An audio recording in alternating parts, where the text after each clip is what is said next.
Hey folks, a mild evening across the valley. Temperatures hovering in the upper 70s and low 80s right now. A bunch of 79s on the map. 80 in Port Isabel, then a little warmer when you get back to the west. Overnight, we're going to end up in the mid 70s again. So kind of back to where we were before last week's front. And then tomorrow, back in the 90s again. Every place but the beach, about 85 at South Padre. Winds tomorrow out of the southeast, not much more than about 6 to 12 miles per hour.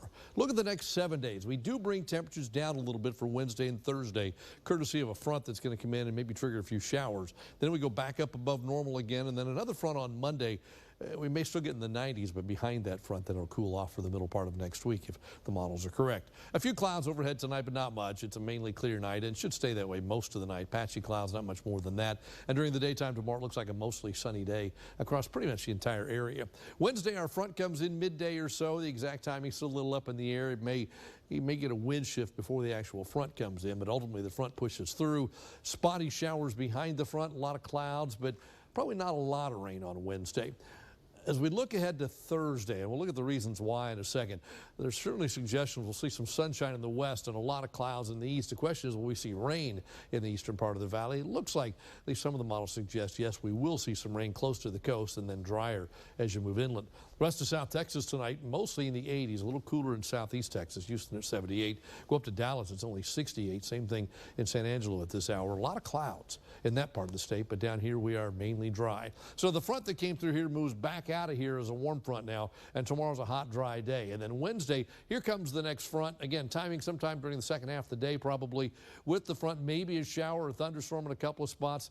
This is the European model. It says there's a bunch of rain on Thursday. That might be a little overdone, but I think along the coast, there's decent potential for some rain because of the moisture from this tropical system to the south going up and over the front and impacting the coastal zones. Inland, probably mainly dry. Friday, maybe some spotty showers again close to the coast, and then Saturday, we're back to a mainly dry pattern once again. Then we continue going forward all the way into not Sunday, not Monday, but maybe late Monday and Tuesday. The next front brings some cooler temperatures back to the area again for next week. Rain chances, not much tomorrow. We go 40-60, but that 60 on Thursday is primarily the lower valley, and then just isolated stuff after that. Quick check of the travel forecast. You're headed to San Antonio in the morning. The day starts in the 70s as it does in Dallas and Houston. Some storms up in North Texas. Most of the state tops out in the 80s and 90s. The exception, the Panhandle, much cooler there. So tonight, partly cloudy, some patchy late night fog, 75 for a low. Tomorrow, back up to 95 again. A lot like today, a mainly dry day. In fact, I think it is a dry day. Your First Warn 5 AccuWeather forecast for the next 7 days. Chance of showers Wednesday night and Thursday. Tapers off on Friday to about 10% through the weekend. Next run on Monday, probably cooling off a little bit once again. That's your updated First Warn 5 AccuWeather forecast. Hey, Joel.